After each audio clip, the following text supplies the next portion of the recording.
नमस्कार। रूस यूक्रेन जंग पर हमारी इस खास पेशकश में आप सभी का स्वागत है। आपके साथ हूं मैं नेहा बाथम। जंग 64वें दिन पर पहुंच चुकी है। हालात सब कुछ बिगड़ते दिखाई दे रहे हैं। अब यूक्रेन को मिल रही है विदेशी मदद और कीव में विदेशी प्रतिनिधियों के दौरों पर खामोश रहा रूस अब भड़क चुका है। रूस ने चेतावनी दरअसल ये दे डाली है कि अब अगर कीव में विदेशी नेताओं का आना जाना कायम रहा और हथियारों की मदद जारी रही तो इतने बम मारेंगे कि खैर नहीं।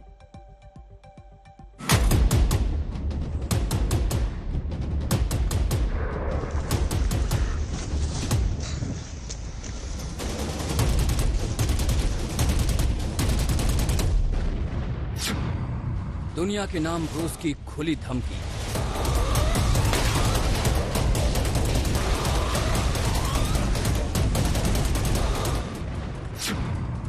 कीव से दूर रहें राजनयिक, वरना खैर नहीं।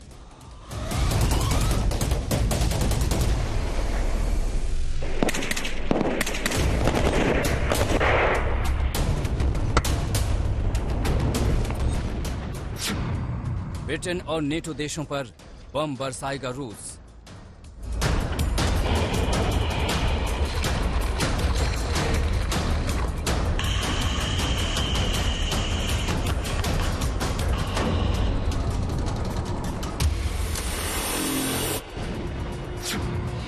जंग के 64वें दिन आर पार हुई जंग।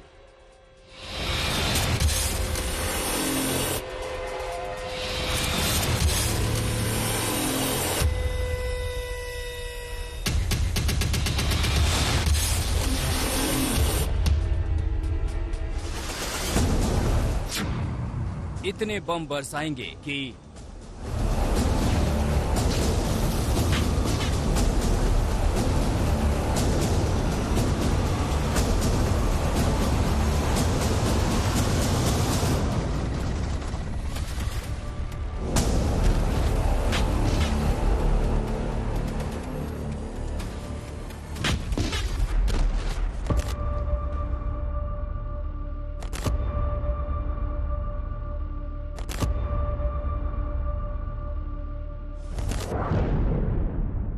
एक तो जंग न जीत पाने की खींच और दूसरा यूक्रेन को दुनिया से मिल रही पश्चिमी देशों की मदद ने रूस को तिलमिला दिया है। जिस युद्ध को पुतिन कुछ ही दिनों में खत्म करना चाहते थे वो 64 दिनों से लगातार चल रहा है। आग बबूला रूस ने चेतावनी दी है कि वो यूक्रेन की मदद करने के लिए ब्रिटेन में सैन्य ठिकानों को निशाना बना सकता है। साथ ही उकसावे वाले बयान के बाद वो यूक्रेन लौटने वाले ब्रिटिश डेलीगेशन को भी टारगेट कर सकता है। ब्रिटेन ने घोषणा की है कि वो कीव में अपने दूतावास को दोबारा खोलेगा। सूत्रों के मुताबिक रूसी विदेश मंत्रालय ने साफ लफ्जों में कहा कि यूक्रेन को हथियार देने वाले नेटो देशों पर भी हमला किया जा सकता है। रूस ने चेतावनी देते हुए कहा कि सैन्य आपूर्ति को बाधित करने के लिए रूस उन नेटो देशों और उनके सैन्य ठिकानों पर हमला कर सकता है जो कीव को हथियार सप्लाई कर रहे हैं, और तब जब यूक्रेन में जो खून खराबा होगा उसके लिए रूस को जिम्मेदार न ठहराया जाए। रूस की यही चेतावनी ऐसे वक्त पर आई है जब ब्रिटेन के रक्षा मंत्री ने कहा कि ब्रिटेन रूसी इंफ्रास्ट्रक्चर पर यूक्रेनी हवाई हमलों का समर्थन करता है। उन्होंने कहा कि इस तरह के हमलों में ब्रिटिश हथियारों का इस्तेमाल पूरी तरह से वैध होगा। ब्रिटेन ने कहा कि अगर डोनेट्स्क और लुहांस्क में लड़ाई खींचती है तो ब्रिटेन यूक्रेन में यूक्रेनी सैनिकों को ट्रेनिंग देना दोबारा शुरू करेगा। उनके बयानों को रूसी रक्षा मंत्रालय ने उकसावे वाला करार दिया है।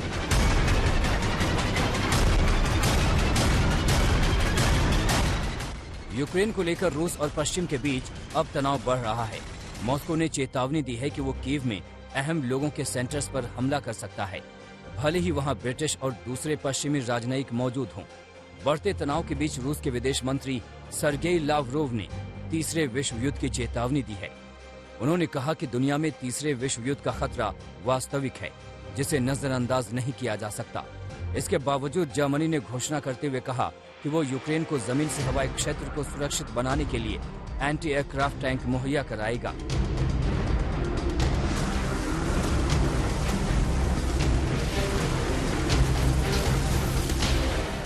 आपको बता दें कि पिछले 2 महीने से चली आ रही इस जंग में यूक्रेन की जमीन पर दोनों देशों की तरफ से सैकड़ों टन बारूद फूंका जा चुका है।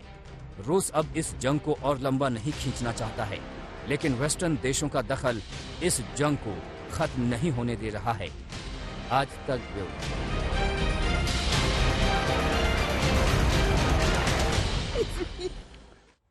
तो कीव में ज़ेलेंस्की से मुलाकात के बाद अमेरिका के रक्षा मंत्री लॉयड ऑस्टिन फुल एक्शन में आ गए। उन्होंने दुनिया के 40 देशों के रक्षा मंत्रियों से बात की और यूक्रेन को तत्काल हथियार मुहैया कराने की अपील की है।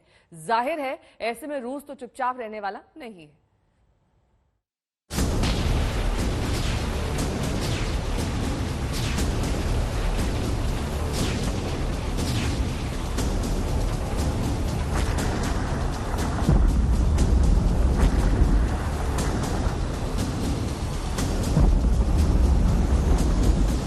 रूस और यूक्रेन के बीच चल रही लड़ाई फिलहाल किसी अंजाम तक नहीं पहुंच पाई है, लेकिन अब रूस के खिलाफ अमेरिका खुलकर सामने आ चुका है। हालांकि रूस के अपने दावे हैं, लेकिन अमेरिका देख रहा है कि रूस अब चारों तरफ से घिरता जा रहा है।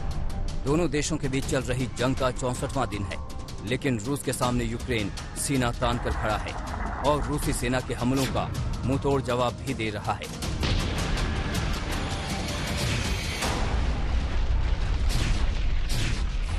इसकी सबसे बड़ी वजह यह है कि यूक्रेन को अमेरिका और नेटो देशों ने हथियारों का जखीरा भेज दिया है, जिससे आने वाले अगले कुछ दिनों में यूक्रेन को फतह करने के पुतिन के मंसूबों पर पानी फेरा जा सकता है।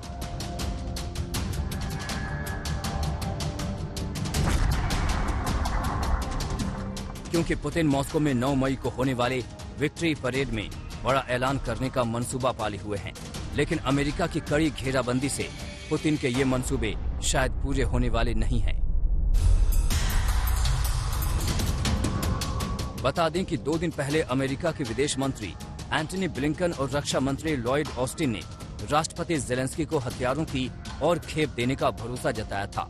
और कीव से लौटने के बाद अमेरिकी रक्षा मंत्री लॉयड ऑस्टिन ने दुनिया के 40 देशों के रक्षा मंत्रियों से बात की और कहा कि वो यूक्रेन को हथियारों की सप्लाई जल्द से जल्द कराएं।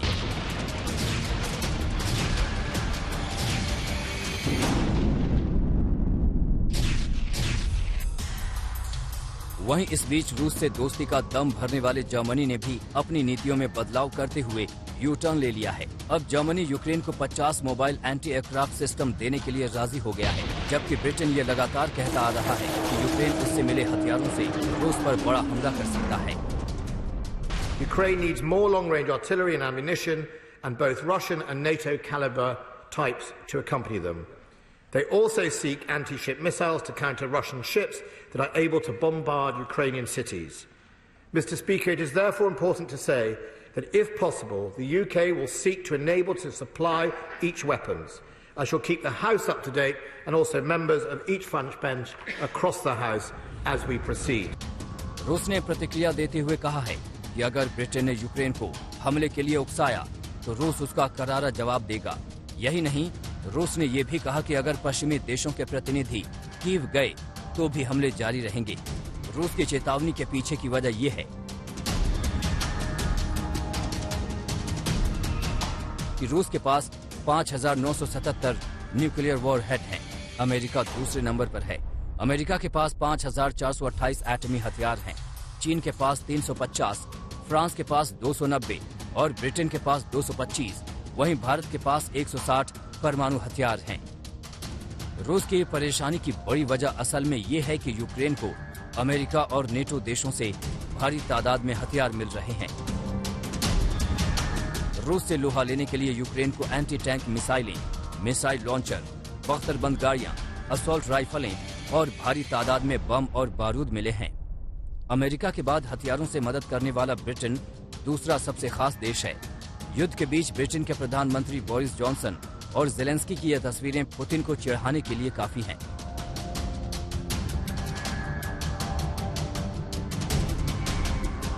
ब्रिटेन और अमेरिका सहित 40 देश यूक्रेन की सैन्य मदद कर रहे हैं। अब तक यूक्रेन को अमेरिका से stinger missile, javelin missile, portable anti tank हथियार, स्विच ब्लेड ड्रोन, ब्रिटेन से लाइट एंटी टैंक हथियार, स्टार स्ट्रीक एंटी टैंक हथियार और टर्की से बेरफ्तार TB2 ड्रोन मिल चुके हैं। इनके अलावा भी कई देश यूक्रेन को हथियार की खेप भेज रहे हैं। इसका मतलब साफ है कि रूस यूक्रेन के बीच चल रहा ये युद्ध थमने वाला नहीं है। आज तक ब्यूरो।